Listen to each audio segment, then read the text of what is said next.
Author's Playhouse.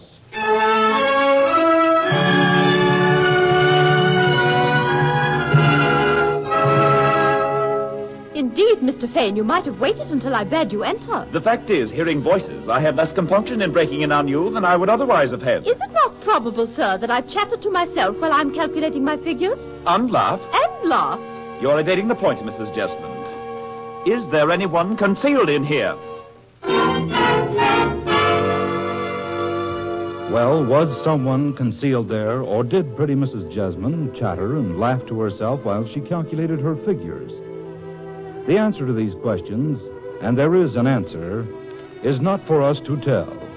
Instead, we go back in time to the graceful and charming England of George III.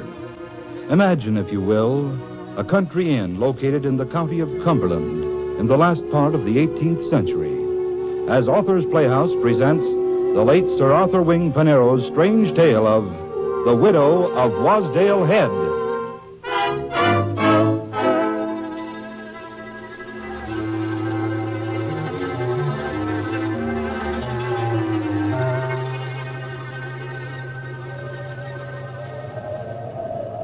Tubal. Here, more wine. Why, Sir John? Ned, my dear fellow, you don't drink. Come, drink up. Oh, I'm sorry, Jack. Welcome to Wasdale Head. Thank you, Ned. Your health. Well, Ned Tubal. Aye, it'd like to be worse at a foremorn. There'll be sleets, loused and fleeting this neat, depend on it. Heaven send the chimney stacks to hoard out. Amen to that. What's that? The sign of the house. It hangs on a post outside the inn. Creaks like that in the wind for hours. Got a ghostly sound. Be there anything else I could do for you, Sir John? No, Tubal, thank you, no. Very well, sir.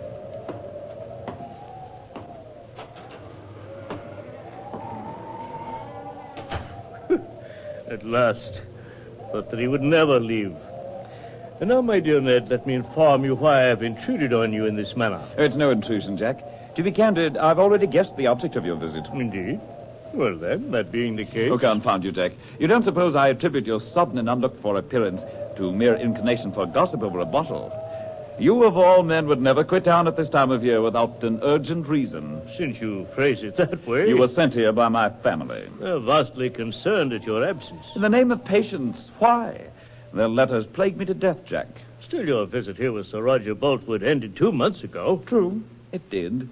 But I became smitten with the beauty of the district. It's a lovely locality, in spite of flood and tempest. I keep forgetting you were a poet. Oh, bosh, don't roast me for my follies. My dear boy, if our follies ceased with the scribbling of verses, we should be warranted in esteeming ourselves wise. So 'tis solely the beauty of the district that detains you, eh, Ned? Well, yes. And when I too have explored this enchanting neighborhood, shall we travel home together, Ned? No, Jack, I can't leave here until... Secure the doors of the buttery, Tubal. 'Tis they that are banging. I mistress. As I live, what a beautiful woman. I'm sorry I was not by to receive you today, Sir John. Late as it was, I was at my farm in Burnford, where I was tending some sick beasts. I hear you've rid from Ulverston today, which is a weary road. Oh, yes, this is my friend, Sir John Hunsford, Mrs. Jesmond. I know. I saw Sir John once when I was a child, driving his curricle in Hyde Park. He did make such a fine show. Oh, madam, I'm vastly honored. I'm sure your friend is happy to see you here, Sir John. Wasdale Head is but a stern and solitary spot at all times, and March our dreariest month. Suffer me to say, madam, that meeting you has increased my happiness in no inconsiderable degree. I fear Sir John does not know who or what I am. Please enlighten him, Mr. Fane. Mrs. Jesmond is mistress of this inn, Jack, and the widow of Mr. Henry Jesmond of Egremont. Oh, widow, ma'am? Oh, I'm sorry. 2 years a widow, and a humble taverner and farmer, and at your service. I've brought you both a bowl of punch. 'Tis of my own mixing, Sir John, and I beg your indulgence for the widow's offering. Ned, ma'am, I swear you shall join us. Ned, a third glass. Oh, mercy, Sir John. I insist on my knees. Why, Sir John. For you, ma'am. Oh, thank you. And you, Ned. Thank you. There. Come now, bumpers. Ah, that's not fair, Mrs. Jesmond. Bumpers. There now. Upon my soul, 'tis delicious. Permit me to compliment you on your skill, ma'am. Oh, the credit is none of mine, Sir John. 'Twas my dear Harry that taught me. Your late husband. A toast. I call a toast, then. Ned, Mrs. Jesmond, I give you... The king. Yes, certainly, ma'am. Certainly. His most gracious Majesty, King George. The king. God bless him. Another. Nay, spare me. Ned, to the Lady of Wasdale. The Lady of Wasdale. Oh, the widow thanks you, gentlemen, for your amiability, and with a full heart. And now, if you'll excuse me, I'll go to your bedchambers and see that your beds are properly prepared. Allow me to light you, ma'am. Oh, it is not necessary, Sir John. A lantern hangs in the corridor. As I live, an adorable creature. By Jove, Ned. Yes, Jack? You were right. Wasdale is the most beautiful district in the kingdom.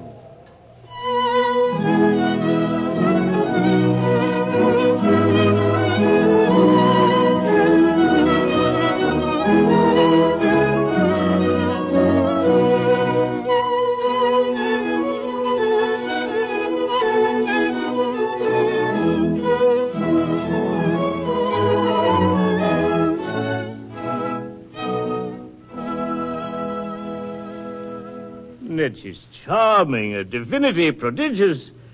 How the devil did you... Oh, it is a simple story, Jack. Betty, Mrs. Jesmond, eloped with Henry Jesmond, who established this tavern with what remained of his squandered inheritance. Since she has been 2 years a widow, he must have carried her to church in a go-kart. Well, they were only married a month. Riding home from a hunt, he was thrown and mortally hurt. He breathed just long enough to shoot his poor mare, who'd broken her leg, and then he laid his head upon her warm ribs and stirred no more.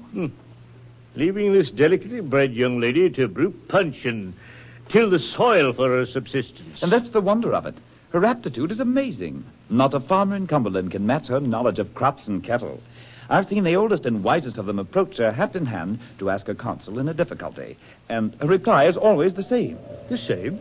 Come back to me, she will say, as soon as you please after Friday, and you shall have my advice. Friday? Yes, every Friday night she sits here in this room, when the household is abed and makes up her books. Oh, the wind sings. It hath a voice in it positively. Her parlor, eh? Yes, every Friday night at the stroke of 10, I leave her here preparing for her work. And today... I've thought of that. Today's Friday. And 'tis close on 10 now. I, for one, am mightily relieved, Ned. Just as I suspected. Entangled in a petticoat. Have you declared yourself yet? No. Why, man, what ails you? There's a mystery in this house. A mystery, eh? Yes, and I lack the courage to unravel it. Explain, Ned. I leave Betty here alone every Friday night. But heaven forgive me for doubting her. I fear she doesn't remain alone. The devil, you say? Unless she's capable of talking to herself. Her vigil is no solitary one. Talking to herself? Who would have thought it of her? The jades, they're all of a pattern. Talking to herself? Boy, when do... During my second week here, I had retired when suddenly I remembered that I had left a letter in here on the desk. I came to fetch it and was standing by the door, wavering whether I should rap. Yes. Then I heard the low muttering of a voice, or voices. I could swear a man was talking. Every Friday night, Ned? Yes, and sometimes I've heard a soft wailful note, as if from an instrument. A signal. That the thought just came to me. Look, an instrument such as this would produce the sound I heard. Here, this. A hunting horn. But it's dull for want of use. 'Tis you that are dull. Look if it's bright at the mouth. Yes. The metal here shines like a guinea. I'll lay 5 to 4. That is not the only mouth pressed by those lips of hers. 'Tis plain, Ned, that the widow's weekly vigil is but a ruse for entertaining a ramrod and a rees, the troll. But, Jack, Away with your scruples. We leave the pretty witch to her pretense. Then you shall return and walk boldly in. By what right, Jack? You imagine she isn't aware that you are honestly in love with her? There's reason sufficient for you. I leave my pistols here under my cloak, should you chance to need them. Oh, Jack, it's impossible that she should be frail. She has the look and bearing of an angel. Her eyes, Jack, her eyes... They are brilliant. They resemble the blue of a summer morning ere the mist is dispelled. Her voice... Musical, I admit. Her voice is the quality of the harp in it when its strings are half muffled. Mark me, Jack, if I find her no better than she should be, I'll never trust woman again. Oh, Ned. Never, never. Ned, I protest. You recall Mr. Garrick to me as the blackamoor in Shakespeare's play. Jack, I mean what I say. When that great little man, Mr. Garrick, quits the stage, you shall fill his place, my dear Ned. I vow you shall.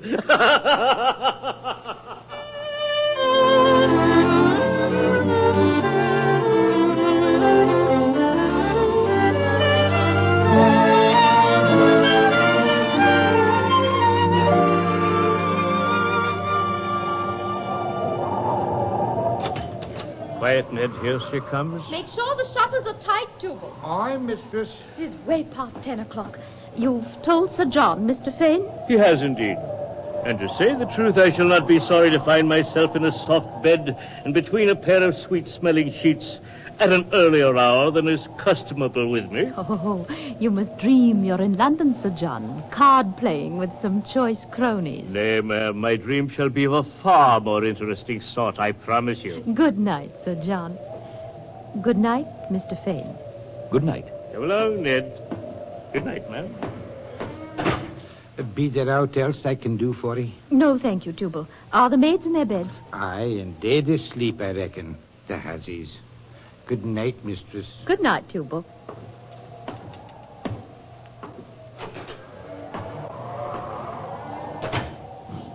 At last, everyone in bed.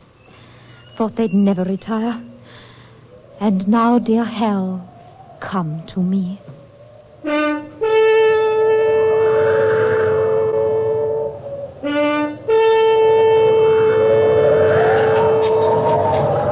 There go the slates of the old lean-to in the stable yard. 'Tis a terrible night. I wonder if he'll come. Now, Betty, had I ever failed to come when you called me back from the grave by blowing the horn? 'Tis a terrible night for you to be abroad, Hal. I'd almost hoped you wouldn't obey my call. Hey, there you go again, lassie. Oh, how oft have I told you all weather's one to a ghost. Now then, sit thee down and let's go to work. And harkye, if these winds continue to blow, thou'dst best clear the ewe flock off the fells into the lowlands. D'ye hear? I hear, my dear Hal. Is there aught else amiss here or at the farm? 4 of the shorthorn bullocks at Burnswood are lame from Kybe. What am I to do for 'em? Kybe? Why, I gave thee a remedy for Kybe a year since. I know you did, Hal, but I failed to note it. Oh, I'm sorely afeard you've no head, Betty. Thou'rt but a heedless, gay-hearted wench. What have you and the lads been doing for it? Rubbing tallow fat betwixt the claws of the poor brutes. Tallow fat? Yes? Zounds, I wonder you ain't rubbed in some of the sweet pomade thou'd sent thee from London for thy ringlets. Oh, Harry. Odds bobs, you may well grin. 'Twould vastly tickle me were I alive. Come now, dip thee pen in the ink. Kybe. Kybe. Anoint with blue vitriol and hog's lard. Blue vitriol? Williams at St. Bridget's will sell thee blue vitriol. Mix the stuff half and half, and within a fortnight the beast will be sound-footed. Oh, thank you, dear Harry. Now, what's the next item, Bet? The next... Hal, Eh? sit in thy armchair yonder while I talk to thee, wilt thou? Certainly I will, child, if it afford thee any gratification. 'Tis all the same to a ghost, whether he be sitting or lying or standing. There now. Do you fancy this posture? I remember thee in it constantly. Oh, that I might fill thy pipe and light it for thee at the candle, and slip the scarlet end of it into thy poor mouth as I used to do. Nay, Betty, that's talking sheer nonsense. Come, 'tis no good whimpering. Get on with thy work. Oh, help! Why, Bet, what's wrong with thee now? I'm an imposter. I despise myself for fobbing off these dalesmen with belief that 'tis I who helps them in their difficulties. Why, 'tis you that do it, Betty. Harry. I say 'tis so, and were I alive, I should be consumedly proud of you, Bet. If only I could reveal that you visit me in this manner. 'Twould scare the folks for miles around. The inn and farms would be shunned, and thou'd be reduced to beggary. I suppose so, Hal. 'Tis lucky I had a bent for farming as well as for dicing and cockfighting. But a husband and wife are one, and so I take it are a widow and her husband's ghost. Till she falls in love with another chap. There's logic for it. Egad, but that reminds me, Bet. Oh, of what, dear Harry? Speaking of falling in love, the young gentleman that quartered himself under this roof 2 months ago is still here. Mr. Edward Fane? Aye, that's him. A handsome black young man in his own hair. I wager he finds no lack of diversion at Wasdale, or he'd not linger as he does. He's sweet on thee, lass. Sweet to a certainty. Hal, how can you? Aye, and thou'lt be losing thy heart to him, if thou'rt not careful. Harry. And then I shall hear the blast of the horn no more on Friday nights, in spite of all thy tears and protestations. And thou'lt cast me aside and out of thy thoughts like a worn paduasoy. Hal, as if I could ever be inconstant to thee, my first and last love. Shame on you, poor grisly thing that thou art, for thinking it of me. Dang it, there you go again, Betty. Grizzly. Oh, but just the same, when last I spied you both, he had a paper in his hand, and he seemed to be reading or reciting to me. Ah, yes. He had the taste for writing poetry, and was reading one of his own compositions. That is the real reason he lingers at Wasdale, Harry. He declares the grandeur of the district elevates his mind. What's his poetry like, lass?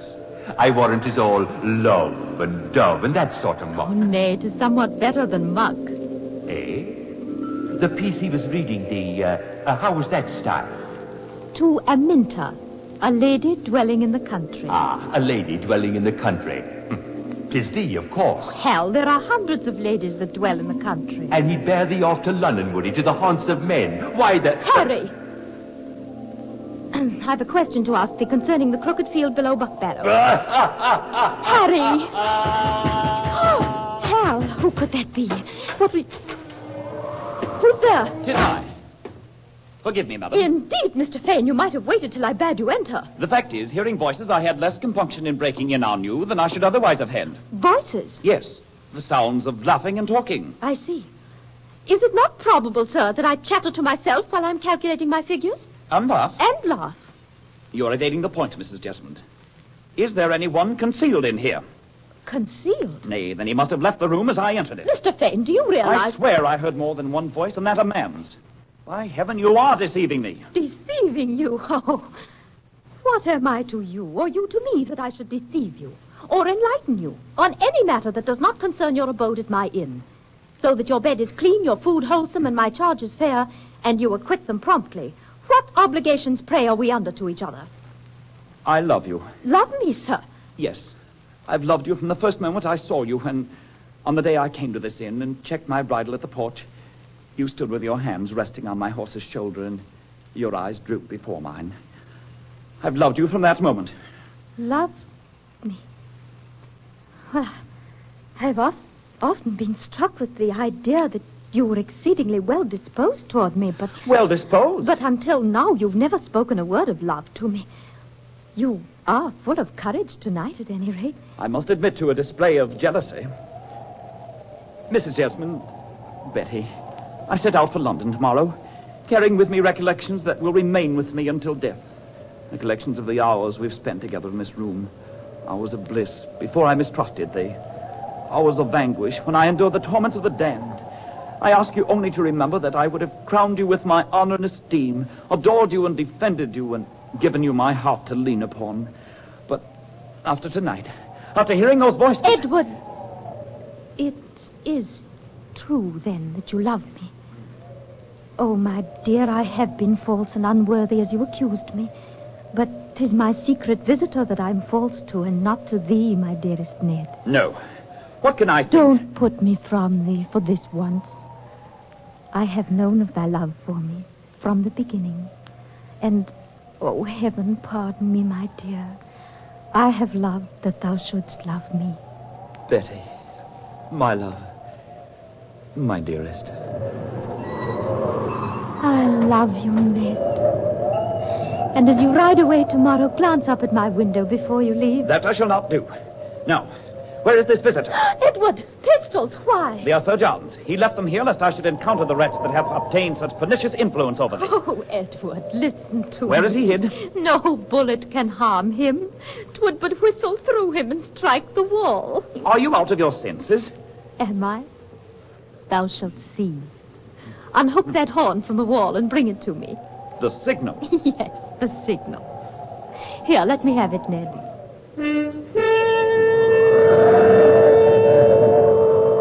Watch closely, Ned. Merciful powers. Drop the pistols. They will do no good. A ghost. A ghost. Yes, Ned. 'Tis my husband's spirit. My grief called it to me in the young days of my bereavement, and it has visited me every week since, and guided me in the conduct of my land and property. And 'tis my resolve to remain constant to this shadow, as though 'twere flesh and blood and bone. You, my dear Ned, have been pleased to take an interest in me, oh, not without excessive jealousy. And you will be glad when you quit Wasdale Head tomorrow, to reflect that the poor widow that hath done her best for your comfort and entertainment is not entirely alone. Good night, Mr. Fane. Betty, Mrs. Jesmond, Good night. Good night.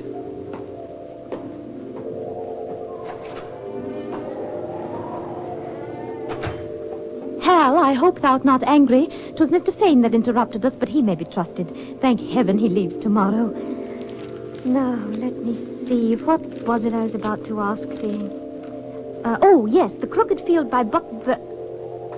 Why, how dim you are, Harry. Dim? Egad, but I should think so. Thou knowest that I owe this ghostly existence of mine only to thy love for me. I marvel after witnessing what hath passed betwixt you and Mr. Fane, that thou canst discern me at all, Betty. Witnessing? Aye. Did he imagine I was out eye and earshot? But you disappeared when he burst in. I faded out, Betty, but I've been with thee the whole while. Oh, Hal. Nay, lass, no tears. I should be making the fuss, and but George, I would too, but that thou hast diminished me to such a degree that I am scarce capable of it.